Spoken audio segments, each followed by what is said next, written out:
ইতিহাসের একটি নিষ্ঠুর সত্য হল কোনো সাম্রাজ্যই চিরকাল টিকে থাকে না। রোমানরা মনে করেছিল তাদের সাম্রাজ্য অমর। ব্রিটিশরা ভেবেছিল তাদের সূর্য কখনো অস্ত যাবে না।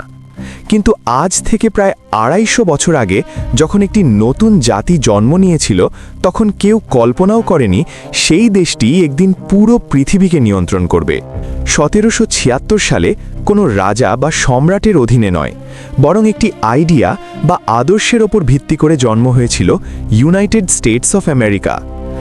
আজ সেই দেশটি পৃথিবীর একমাত্র পরাশক্তি।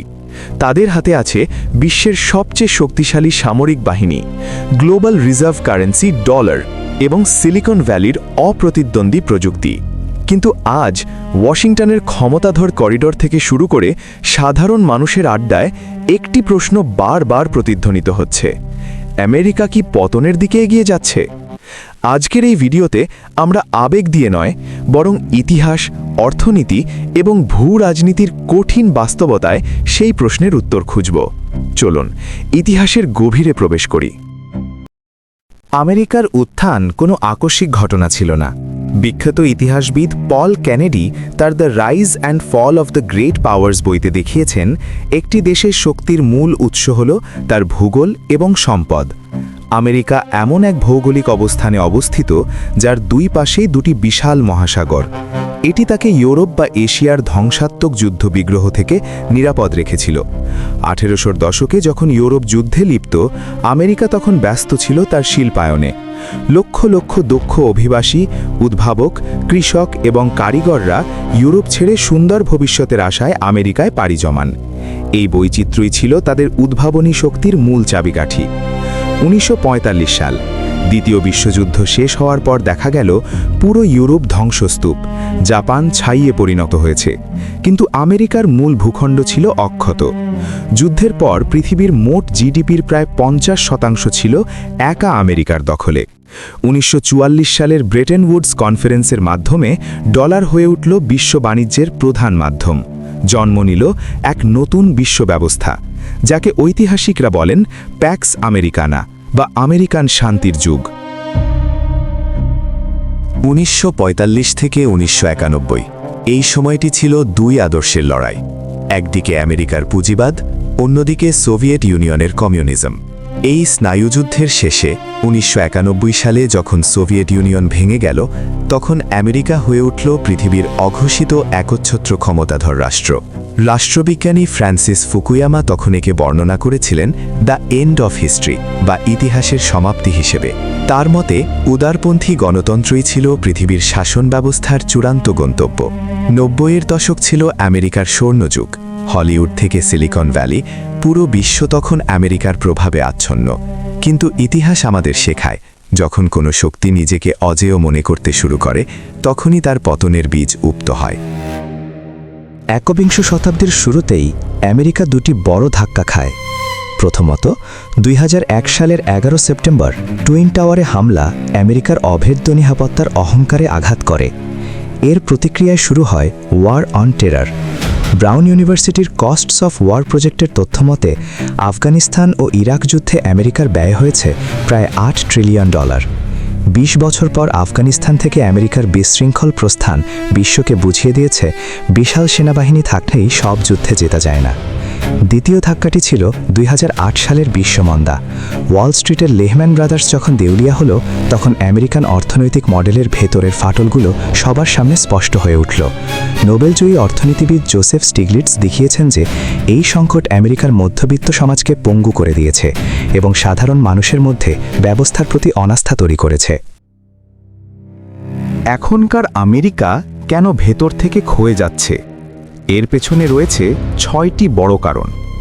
প্রথম কারণ, ঋণের পাহাড়। মার্কিন ট্রেজরি বিভাগের তথ্য অনুযায়ী আমেরিকার জাতীয় ঋণ এখন $৩৬ ট্রিলিয়ন ছাড়িয়েছে। এটি তাদের জিডিপির চেয়েও বেশি। ফেডারেল বাজেট থেকে প্রতিদিন $১০০ কোটি খরচ হচ্ছে শুধু ঋণের সুদ দিতে। এটি কোনো টেকসই অর্থনীতি নয়। দ্বিতীয় কারণ, রাজনৈতিক মেরুকরণ। পিউ রিসার্চ সেন্টারের জরিপ বলছে, বর্তমানে আমেরিকার ডেমোক্রেট এবং রিপাবলিকান সমর্থকরা একে অপরকে রাজনৈতিক প্রতিপক্ষ নয়, বরং দেশের শত্রু হিসেবে দেখে। গৃহযুদ্ধের পর আমেরিকা কখনো এতটা বিভক্ত ছিল না। রাজনৈতিক অচলাবস্থার কারণে দেশটিতে কোনো বড় সংস্কার বা আইন পাশ করা কঠিন হয়ে পড়েছে। তৃতীয় কারণ, চীনের উত্থান। বিশ্বব্যাংকের তথ্য অনুযায়ী ক্রয় ক্ষমতার বিচারে বা পিপিপিতে চীন ইতিমধ্যে আমেরিকাকে ছাড়িয়ে গেছে। চীন এখন বিশ্বের 140টিরও বেশি দেশের বৃহত্তম বাণিজ্যিক অংশীদার। প্রশান্ত মহাসাগরে চীনের সামরিক বিস্তার আমেরিকার একক নৌ আধিপত্যকে চ্যালেঞ্জ জানাচ্ছে। চতুর্থ কারণ, ডলারের অবমূল্যায়ন বা ডি-ডলারাইজেশন। এতদিন আমেরিকা ডলারকে অস্ত্র হিসেবে ব্যবহার করেছে, কিন্তু এখন ব্রিক্স দেশগুলো বিকল্প মুদ্রা খুঁজছে। ভারত, রাশিয়া এবং সৌদি আরব এখন নিজেদের মুদ্রায় লেনদেন শুরু করেছে। ডলার যদি তার বৈশ্বিক রিজার্ভ মুদ্রার মর্যাদা হারায়, তবে আমেরিকান অর্থনীতির পতন কেউ ঠেকাতে পারবে না। পঞ্চম কারণ, সামাজিক অবক্ষয় ও ফেন্টানিল সংকট।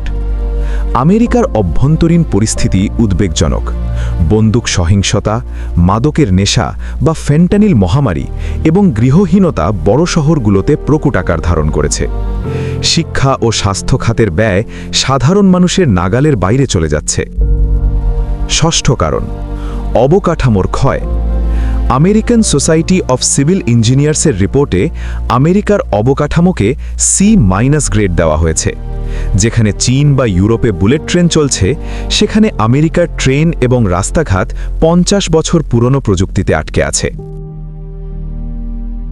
ঐতিহাসিক এডওয়ার্ড গিবন রোমান সাম্রাজ্যের পতনের যে কারণগুলো লিখেছিলেন, তার সাথে আজকের আমেরিকার এক অদ্ভুত মিল পাওয়া যায়।